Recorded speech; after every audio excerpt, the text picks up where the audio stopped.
Right, ladies and gents, welcome to another video. This one is a little bit different. Today we are going to be reviewing your hands. So a quick thank you to everyone who's been subscribing to the page so far. I did a little post on this yesterday morning, I think it was, and we have now hit the 1,000 subscribers mark, which is pretty incredible after just a month and 4 videos. So thank you to everyone who's commented, who's subscribed, who's liked other videos and so on.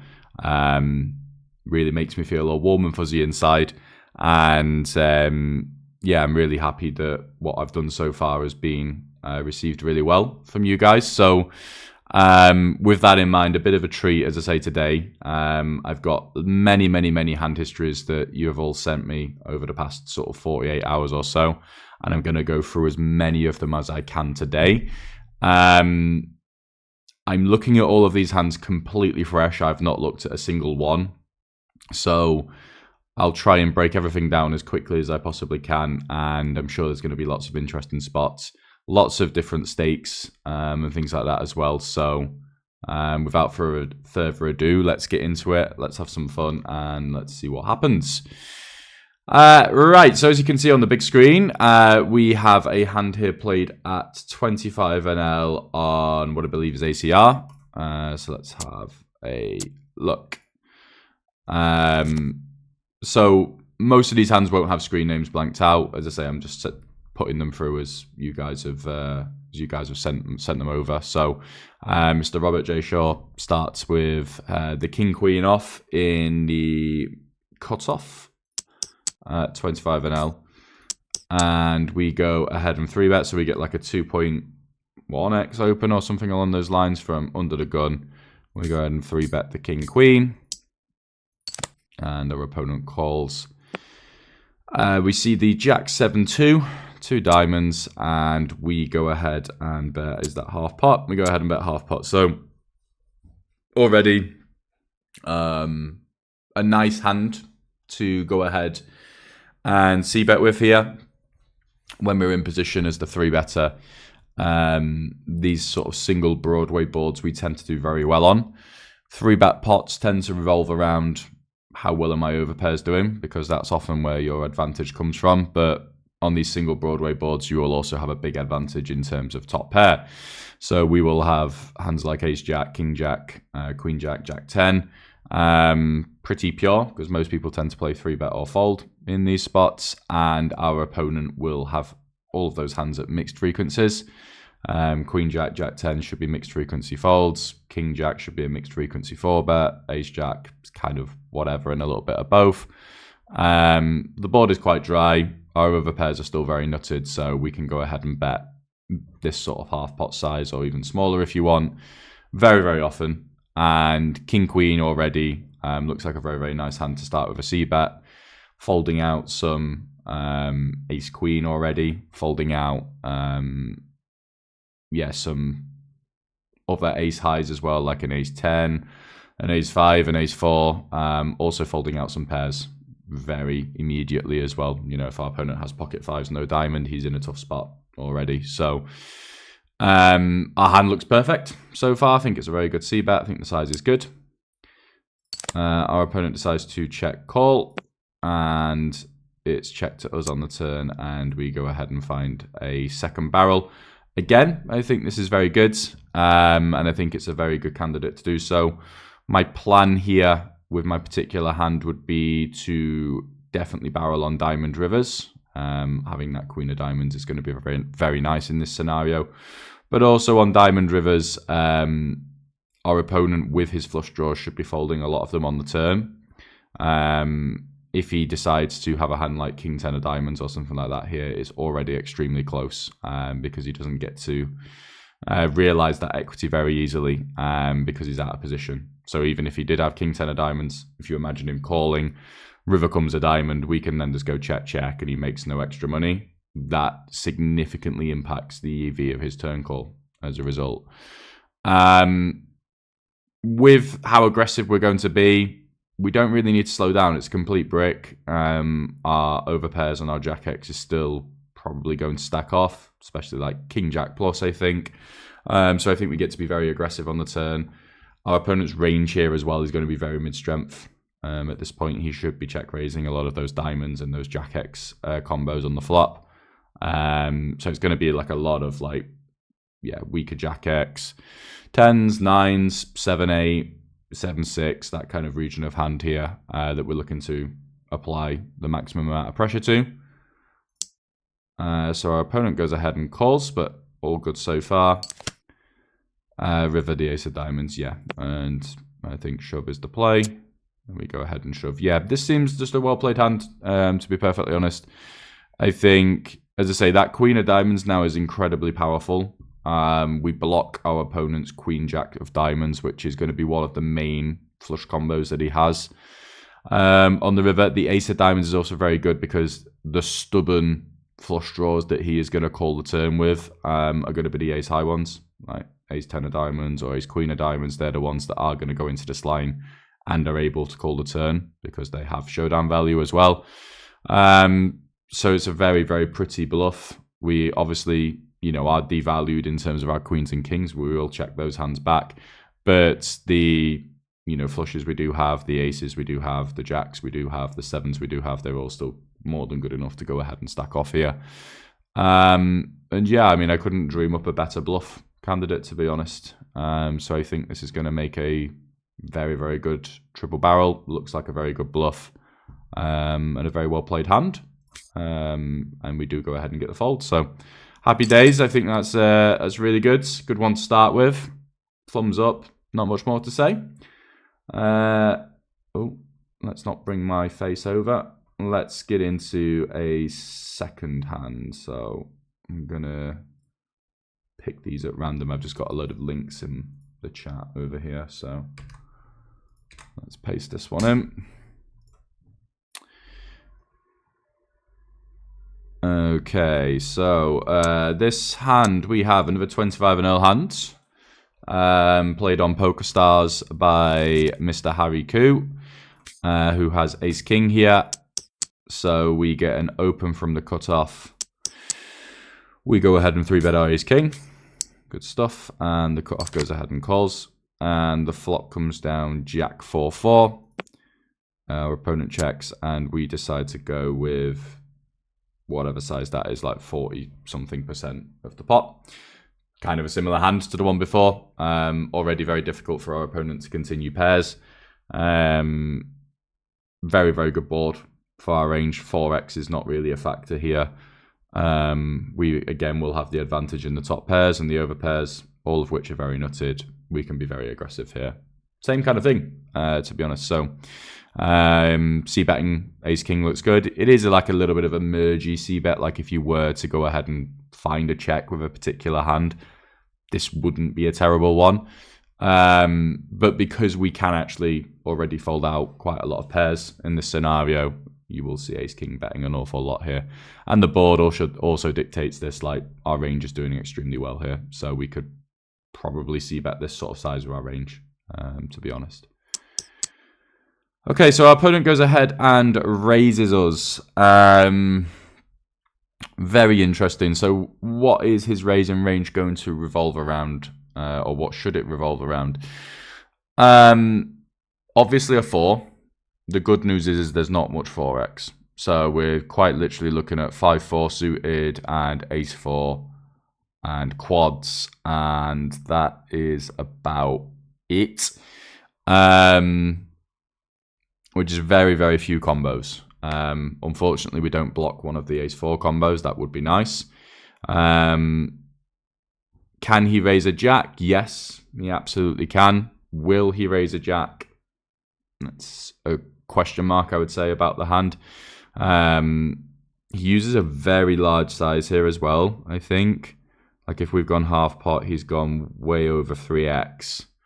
I don't know how to change this into big blinds, annoyingly, so we'll have to deal with dollars, but that's many. So that's 25 big blinds, isn't it? And we've bet 8? 7? I don't know, 7? Yeah. 6. Yeah, so he's gone like 25 over 6, which is huge, man. That's a huge raise, actually. Not sure whether our opponent is a reg or a recreational. That's not included in the hand. I think it is a factor. If we believe our opponent to be a recreational here, then we have to give him a lot more 4x, because recreationals will defend like 4-3 and 6-4 and shit like that, whereas regs obviously won't. Yeah, interesting. It's a very polarized size, and he reps very, very thin. However, our hand isn't that great.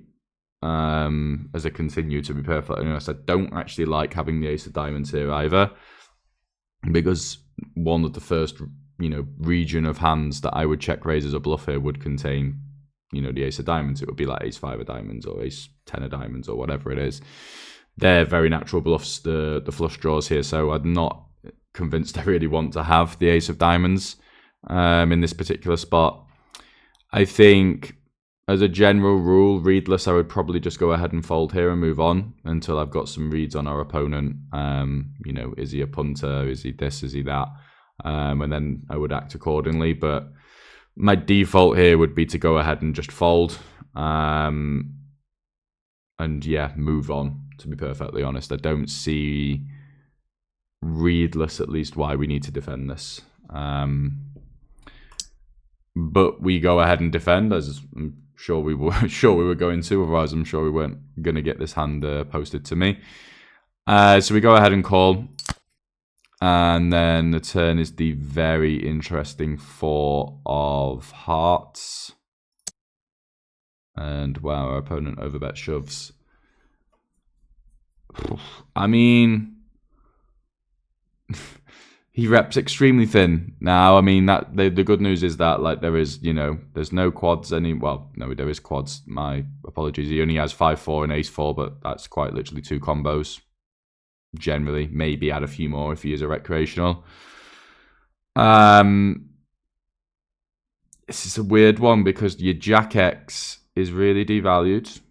You could shove Jack X, but then you trust in your opponent to call a hand like this or to call a hand like pocket tens. And obviously, the imposition player here has queens, kings, and aces, which are just, crushing. And we have them pure, which is 18 combos. Plus pocket jacks as well, I guess, which is another 3. It's, or 1, depending on if our opponent has a jack, I guess. But it's a weird hand, I have to say. I think, again, like, this is one of those where I think your reads are going to be very, very important.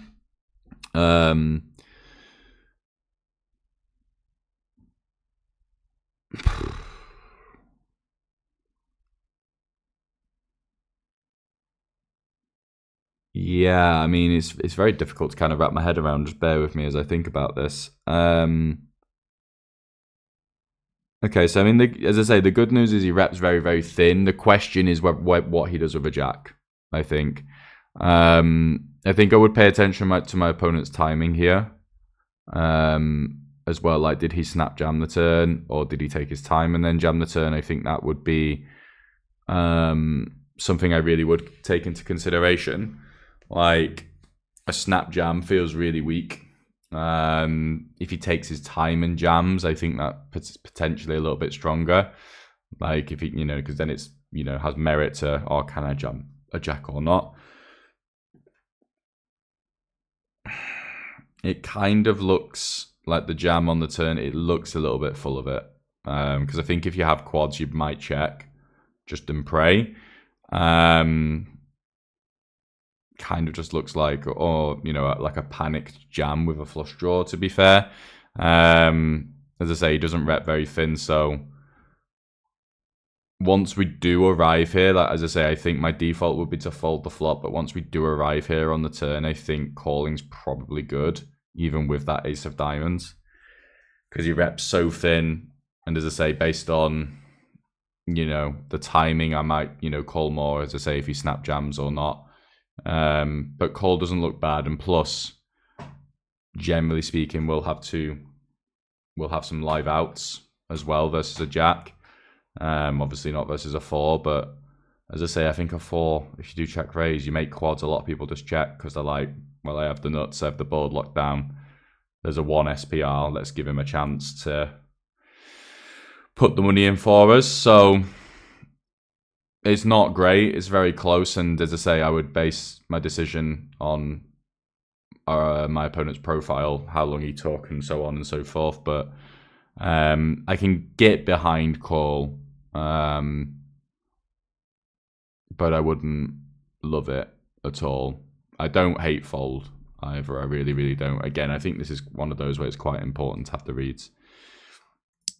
So we do call, not surprising considering the hand has been sent over.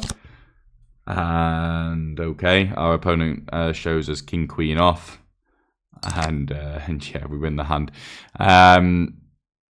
Yeah, okay, so I mean, definite recreational, just based on the whole hand. And this is the thing, like with recreationals, as I say, you do want to station them very, very wide because they are capable of just pure bollocks like this. So I think a learning point from the hand is that when you do play recreationals, have your calling hat on. As I say, I didn't know this guy was a recreational, prior to the hand. It's still a gutsy call. It really, really is. But generally speaking, come from a place of call when you play recreationals. And I think you're not going to go too far wrong. So yeah, interesting hand, nice hand. Definitely a good one to review. Let us move on. Am I going to be able to get through all of these in the space of an hour? Who knows, but let's find out. All right, hand number 3. Yes, so this one was played against me. So someone sent me this in my DMs, which is an interesting hand, played against myself. So let's review this from the big blinds perspective, and then we can look up what I did and whether we think that was going to be good or not. I do I did have a quick look at this hand, to be fair, so I do know the results of it. But so fish opens the button 2.5x, and hero raises the big blind to whatever that is, 12 big blinds, 12.5, and the button goes ahead and calls. All standard stuff. Let me pull up, because he did send me some comments on the hand actually, and I want to have them in mind. Let's run through the hand and then we can talk about the comments and stuff like that. So hero here starts out with a 1/3 c-bet, which is fine generally. This kind of board is it's a very big simplification to c-bet your range here. And queens without a heart is really kind of like the first hand that wants to check this board, or one of the first hands that wants to check this board. So I think a common mistake that a lot of people make in these 3-bet pots is they use the big polarized sizes like GTO Wizard likes to do, but then they oversimplify with their flop strategies. So whilst this isn't, it's definitely not a mistake, and there's probably this hand is, getting in there maybe at some tiny frequency on the flop would be my guess. I think it's a bit of a simplification to go ahead and bet your range on this particular board. With this in mind, let's look at the sim, because I think this is an interesting point to make. So if you use polarized 3-bet sizes, which we very much did here, this is the range that you're going to be 3-betting, right? So you're going to 3-bet 14% of the time, and we're going to be 3-betting hands like ace 7 off, ace 10 off, ace 9 off, king 10 off, king 9 off, queen 9 off, 10-6 suited, jack 7, and so on, right? These are all at like decent frequencies, to be honest. And if you go more linear with your 3-bets, yes, those hands are still going to be in there, but it is much more of a linear range. You can see the ace 7s, king 9s, queen 9s, all, nowhere near as much. And way more 3-bet with like the king 10, queen jack suited, ace 10 suited. Again, just flick that back and show you, look, these hands call a lot more when we go more polarized. Reason being is the bigger you go, the more you incentivize your opponent to have a 4-bet jamming range, as you can see. And facing a 4-bet jam when you have Queen Jack suited or King Jack suited and hands like that is an absolute disaster. Whereas if you just go to 11, there basically isn't any 4-bet jam, and therefore you can 3-bet call King 10 suited, Queen Jack suited, and all those hands. Right, so a little bit into the reasoning why and the different sizes available. Now, what is the board? Ace 10 8. With this in mind, let's use the old AI solve here. These double Broadway ace high boards, they're nowhere near as good as you think. So you can see half pot is preferred here, but if we change that to just a 1/3, you're not going to get anywhere near to a range bet. Queens, as it turns out, is fine. You know, I would have thought hearts would be potentially prioritized more than the other combos, but seems to be the other way around.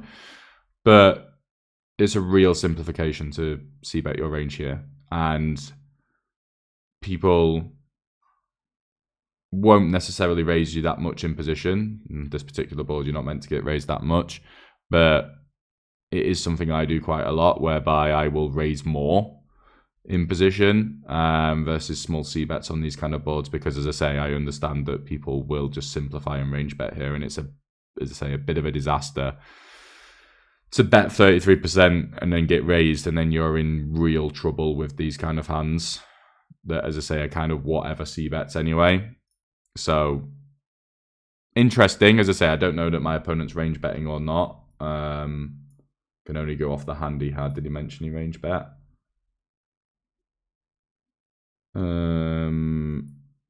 No, flop and turn are pretty much standard. So yeah, that indicates maybe he is range betting. So I would say, you know, if you're going to 3-bet more polarized from the big blind, go ahead and study a little bit here and understand what hands want to check, and you have to play some checks, basically.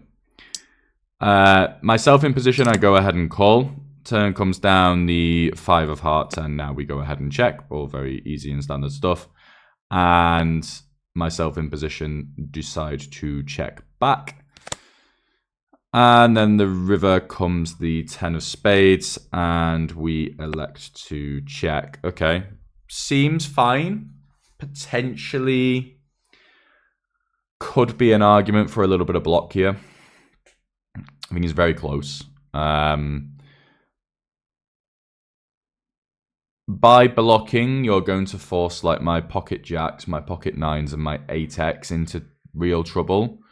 Probably my king highs as well, like that I have to call. So I think there is some merit to finding a block here. The 10 on the river is a very interesting card. If we are c-betting our range on the flop, then it's not as bad as it might look. And you absolutely want to have some traps on the river here to go ahead and check jam. So it's not a case of, the 10, you know, like a lot of people might believe here, the 10 is unbelievable for the in-position player. We need to go ahead and check everything. I think, yeah, you could probably carve out a block for this particular hand. You could carve out a block for obviously your ace 4 suited or ace 9 off or whatever it is. That would absolutely make sense as well. Your 10x, yeah, could trap, potentially could play some big bets as well, I would imagine. You should have aces in this line really often. You should have quads in this line really often. Some flushes as well. So quite a lot of traps in the check. With that in mind, the in-position player should have some traps. Well, you know, myself, I should have some traps here. It's not really going to be flushes, but there very much will be some boats in here that will be trapping. 10x obviously is trips and is going to go ahead and bet the river. Is 10x worth a jam as the in-position player? Because I think that's one of the questions that our hero had in this. Let's just have a look.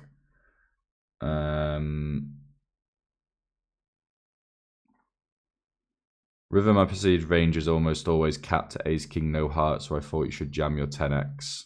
So your bet means ace, jack, ace, queen plus bluffs. I block both ace, queen, and bluffs like queen, jack.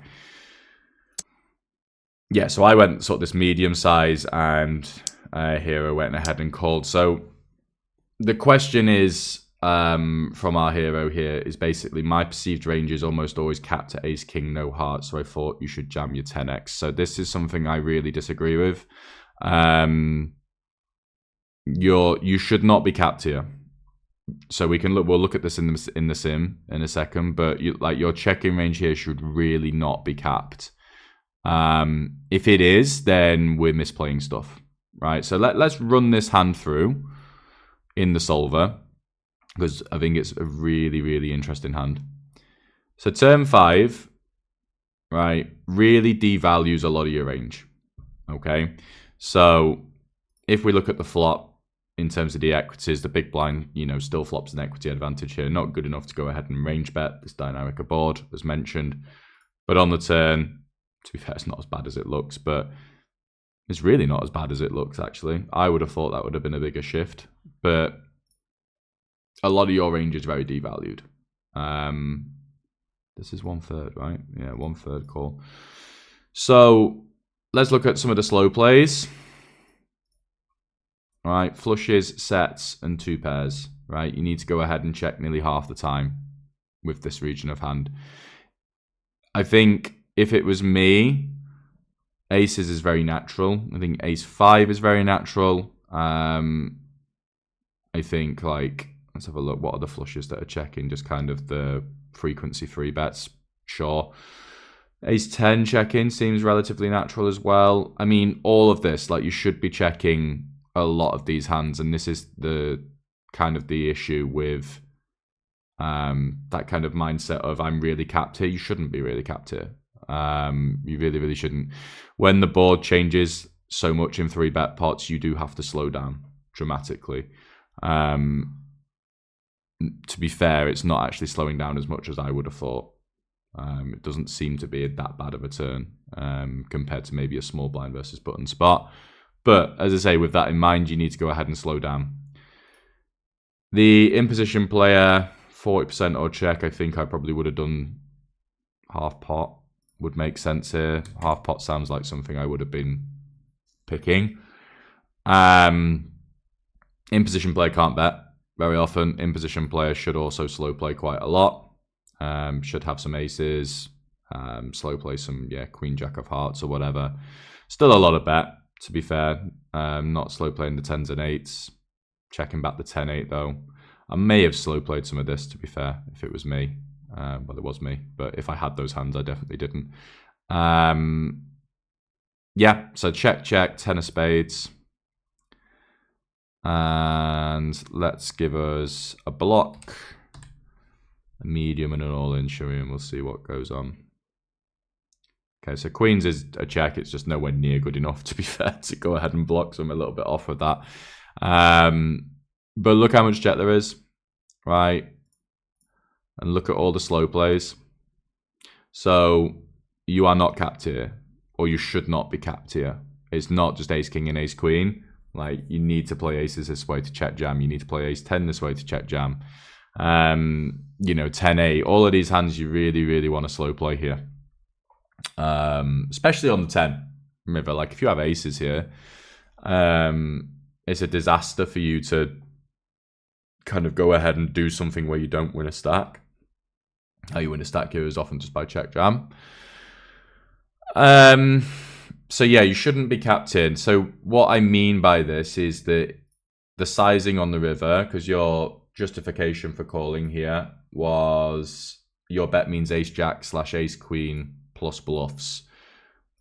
And I don't think that's necessarily true. To be fair to the solver here, it is just shoving trips every single time. But I, knowing myself, would bet smaller with trips here. Not saying every time, and I'm not saying I would never jam them. I definitely think I would carve out a jam with some of this and some of my slow plays and stuff like that. But I don't think the size that I bet here is literally limited to ace queen and ace jack. So the solver would lead you to believe that.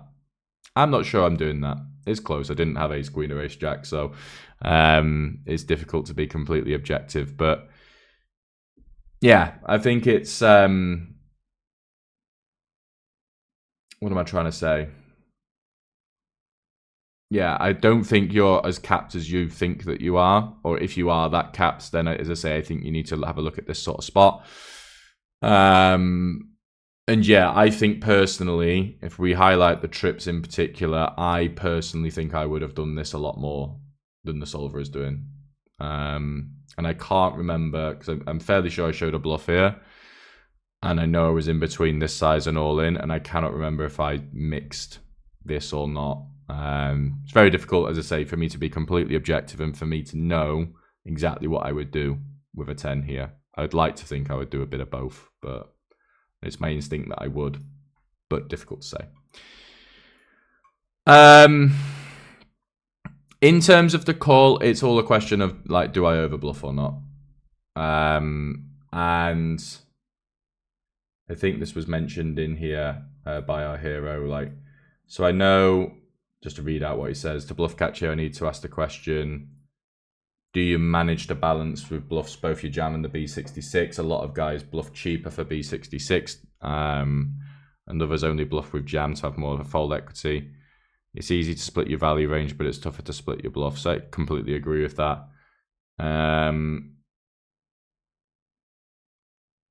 Yeah, I think it's close. I know I would have jam and I would have all in. Yeah, let's just get to the results of the hand, shall we? And let's figure it out. So I show the king queen here, which I think is fine-ish. We could obviously stab the turn. I mean, if we look in the solver, I think it's kind of mixing, which I'm pretty sure I would have done as well on the turn, because I kind of don't love betting and getting a check jam. It has a lot of EV and checking back. So I think I would, oh well, I definitely did mix it on the turn. On the river, it's never a bluff, which is fair enough. I guess we blocked too much of the folding range, being queens and kings, funnily enough, which is kind of why it's not an amazing turn barrel, because it's kind of the same idea. You block a lot of the folding range. So this is why oftentimes your bluffs tend to come from like pocket sixes and lower, you know, regions of hand. King six of, oh, that's okay, that's just a flush. But yeah, these lower sort of hands will often bluff more. If we had more under pairs, we might end up bluffing a little bit more. Oh, it went check, that's why. Yeah, I mean, on the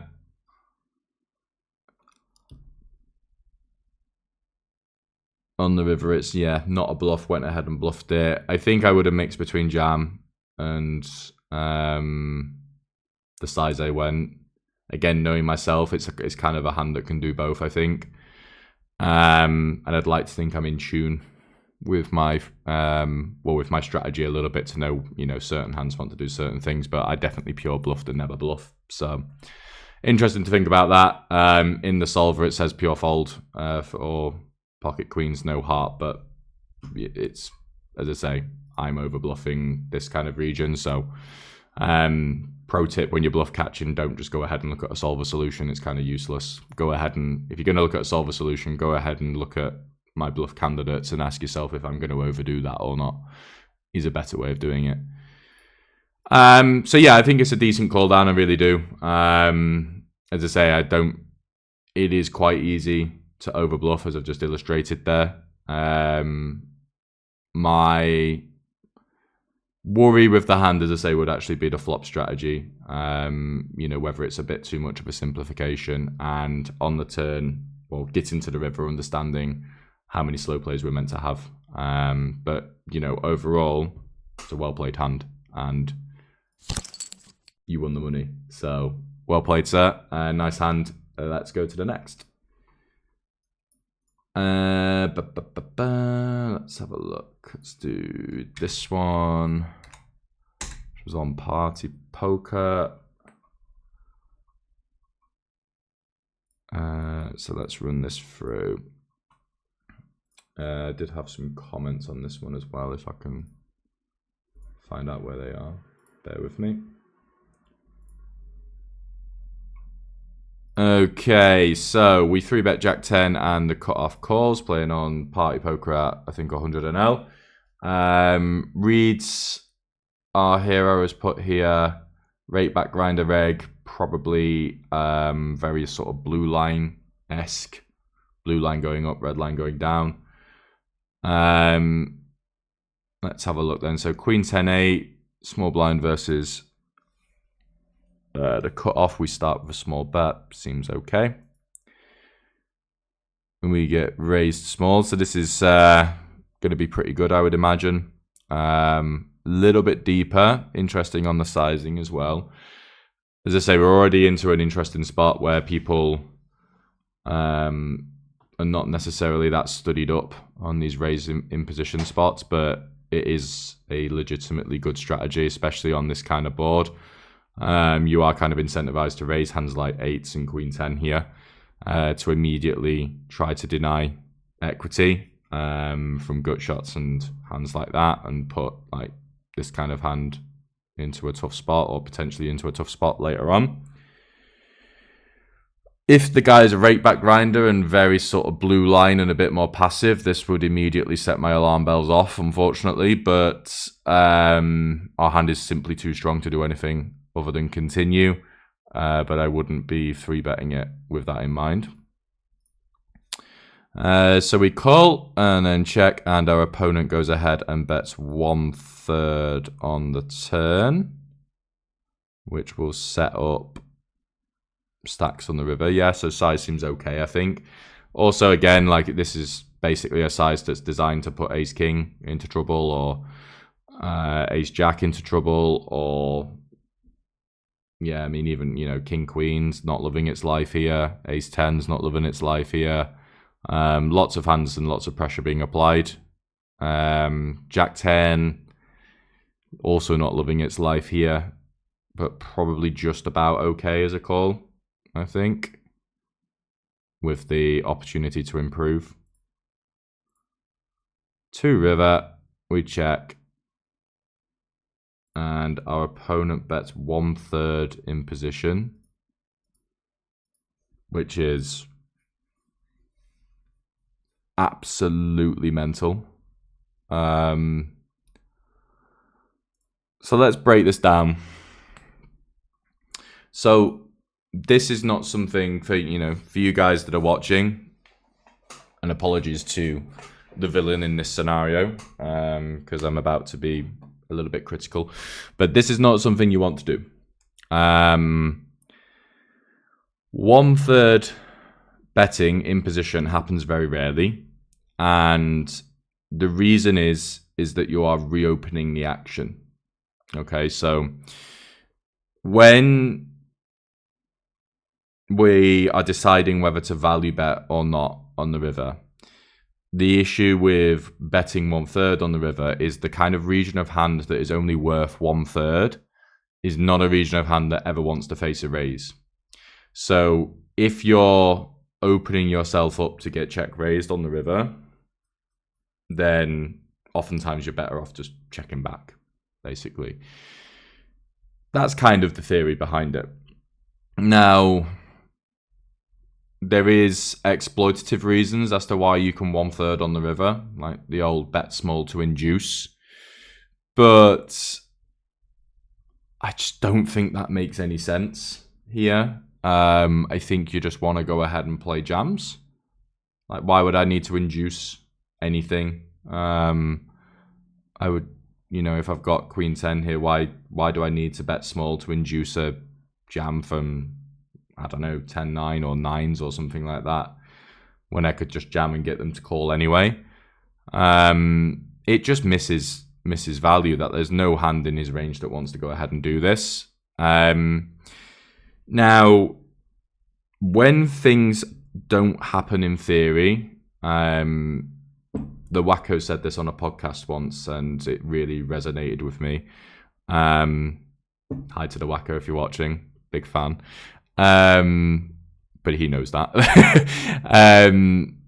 He said, when things aren't a thing in theory, we need to ask ourselves, what are the candidate hands that our opponent is likely to take this size with? You know, are those hands like, is he more likely to try and go for a cheap bluff here with King Jack, or is he more likely to have a hand like tens and to try and go for like the induce? That's the crux of it. Personally, this looks just like a cheap bluff. If I had gun to my head, I'd say this is bullshit. This is completely full of it at this point. Because why would you not just shove tens here? Why would you not just shove, you know, pocket eights? Like, it's just batshit mental to do this. So if I was our hero in the small blind here, there's just no way I would be folding. I wouldn't raise. I wouldn't give them the satisfaction of inducing something, but as I say, you beat all of the bluffs.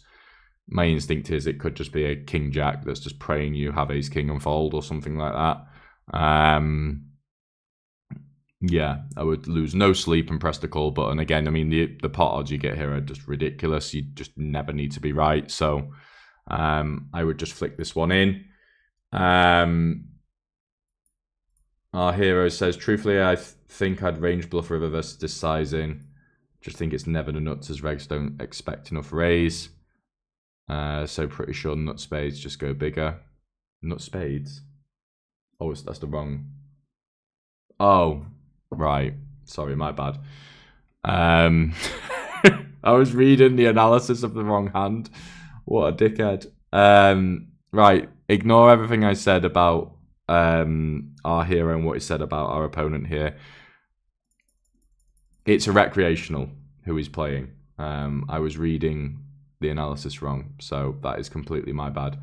Right, let's rethink everything. It's not a blue line reg, it is a recreational. Fuck me. Right, so recreationals, when they raise the flop, I'm going to shout out another YouTube guy or another good player, Saulo Costa. He's quite big on this. Like, when recreationals raise in position in 3-bet pots, it's just full of shit. And I've, you know, followed that rule of thumb for a long time, and I've been proved, well, he's been proved very, very right in some of the hands I've played. So yeah, that guy knows his shit. So again, you know, hello to him if he finds his way onto this part of YouTube. But yeah, it's going to be full of shit very, very often. So I mean, this makes the hand I don't want to say standard's the wrong word, but very straightforward and easy, I think. So yeah, if we're playing a recreational here, we just check call, and then just always call. We were calling versus a reg anyway, but now this makes a lot of sense that it's a recreational. So yeah, it's just full of it. The reason is, like, recreational slow play a lot more than they should. Like, it's they've watched too much Phil Hellmuth, you know, from on TV, and it's like, I'm going to trap this guy, and they don't value bet thin enough very often. And the raise is just, I'm trying to win the hand more often than not. So like, if they actually did have Jack 9 or 10s here, they often call because they're like, I'm going to trap, I'm going to slow play. But then if they had, as I say, just complete air and complete bullshit, they'll go ahead and raise in position and then barrel it off. Fair play to the recreational if he's found the 1/3 on the river with King Queen. Like, that would be pretty insane, but I just don't think this is ever. I would be delighted on the river here. Like, I cannot explain how happy I would be to call the river here. So we do call. Let's see what we get shown. We get shown ace jack. No shock. Yeah, very nice hand. Very well played hand, I think. Yeah, recreationals who raise your in position, they just don't have it. So, pro tip, as I say, call them down in these sorts of spots. Shamefully stolen by Saulo Costa, but yeah, he's not wrong. I would definitely say on that. Right, let's do one more. Yeah, I think one more is going to work. Apologies to people who I didn't get. I think I've got to everyone's hands, or close to everyone's hands, so let's run through it.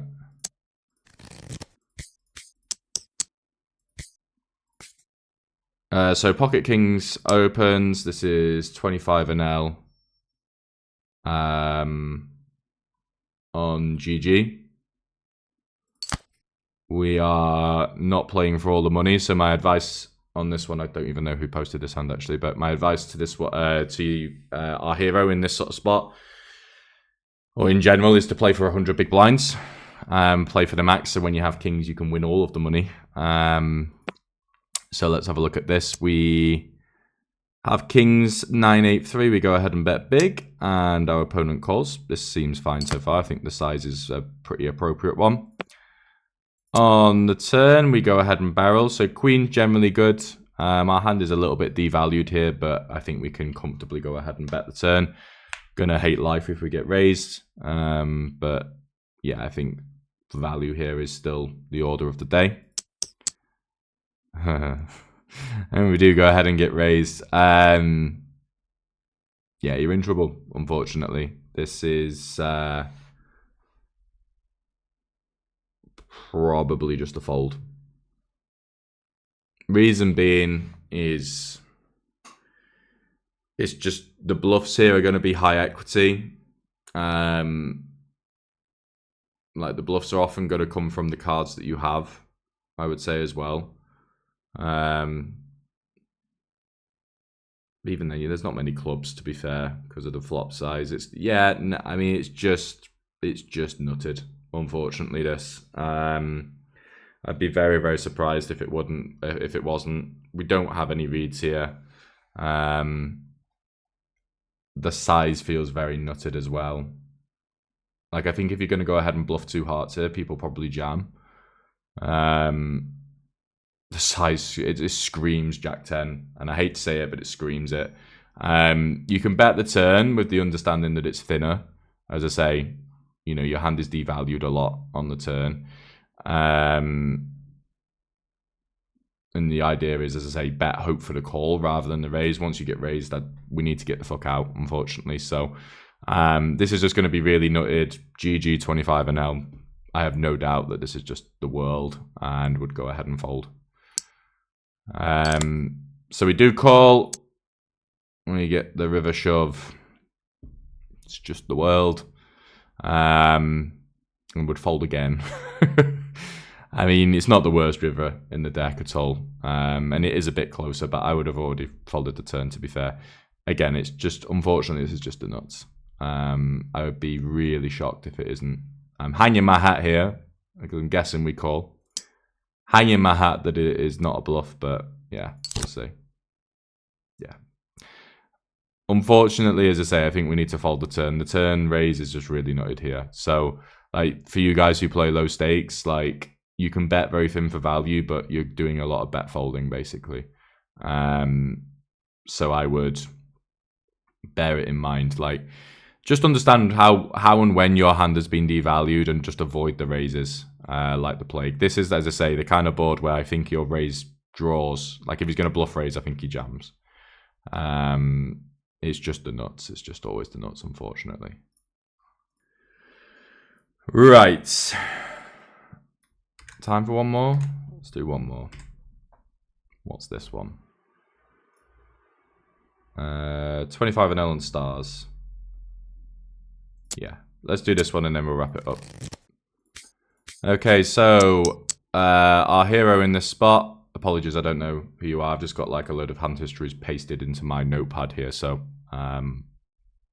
you'll recognize your hand when it comes up, I'm sure. We'll make this last one. So that's 12 big blinds, isn't it? We are going to call our ace queen, standard stuff. And our opponent goes ahead and bets the half of the pot. And ace queen is a fist pump slam dunk call here.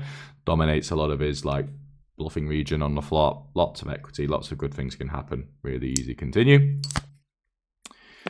Turn comes a 5. We face a check. Very interesting spot, actually. I think we would bet small here. You have a big region of hands like 6s through like 10s, which want to bet for protection quite a lot from all of our opponents' give-ups, like his king queens, his king jacks, his king 10s, jack 10, queen jack, all that kind of stuff that would see bet the flop. So a hand like pocket 8s likes betting small. to go ahead and fold out those hands and to still get called by all the ace highs and stuff. There's lots of value in betting small here, so that would be my strategy. As to where ace queen fits, I think it's quite a natural check. Like by checking here, you keep in all of those bluffs and you dominate a lot of them.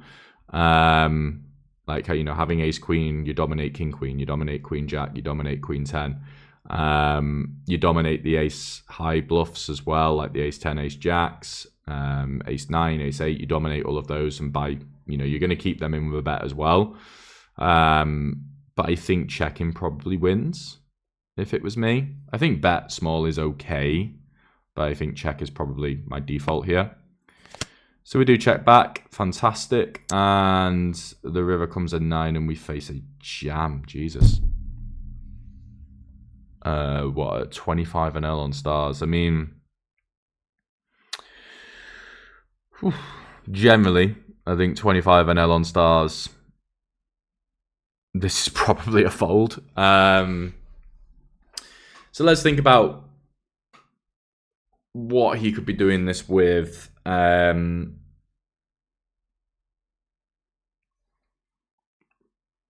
Well, how do I want to put this?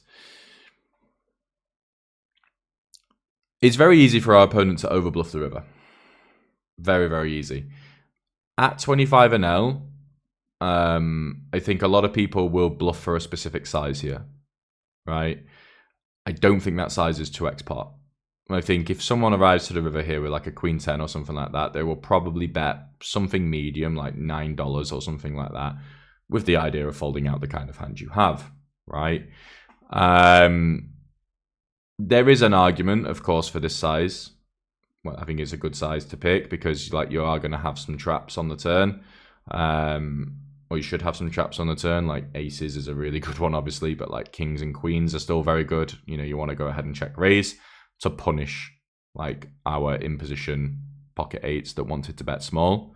So you should be check raising quite a lot here. It's not necessarily easy to find the bluffs in that line, but it's valid. So when it goes check check and you have 2 queens on the river, you are very incentivized to go ahead and play for all of the chips. So that makes sense. My worry, as I say, is that your average 25 and L reg would probably shove queens and bet small with queen 10. Well, bet medium with queen 10. So that would be my default. Of course, reads can dictate this. You know, what kind of reg are they? Where are they from? You know, a country read, for example.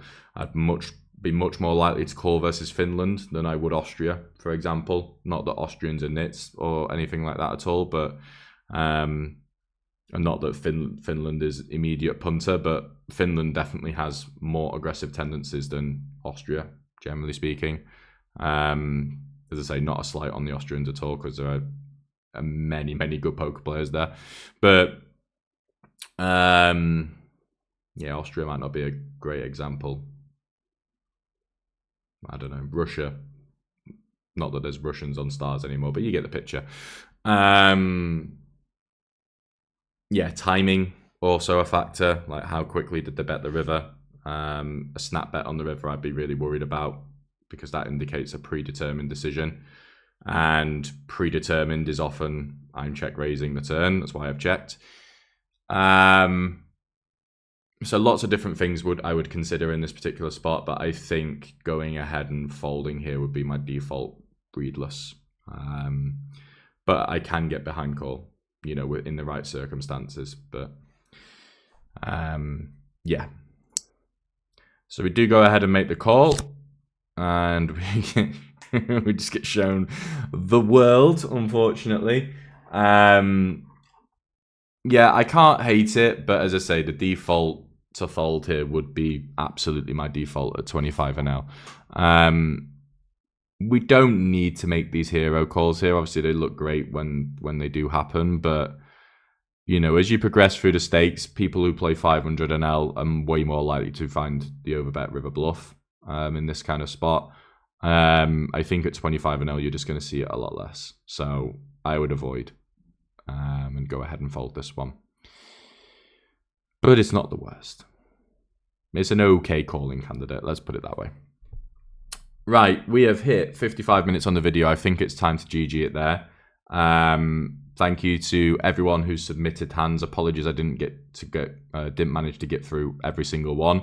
But I think we managed like at least 5 or 6 there, maybe a few more. So, as I say, hopefully this was beneficial to the guys who sent the hands over. Hopefully it was beneficial to everyone else watching. Let me know what you think of the analysis in the comments below. It was a little bit of a freestyle today. I'm still really hungover after yesterday, so apologies I'm not on top form. But yeah, right, GG. Have fun, have a good rest of the week, and I will see, well, I won't see you all, but I will be back with another video sometime soon.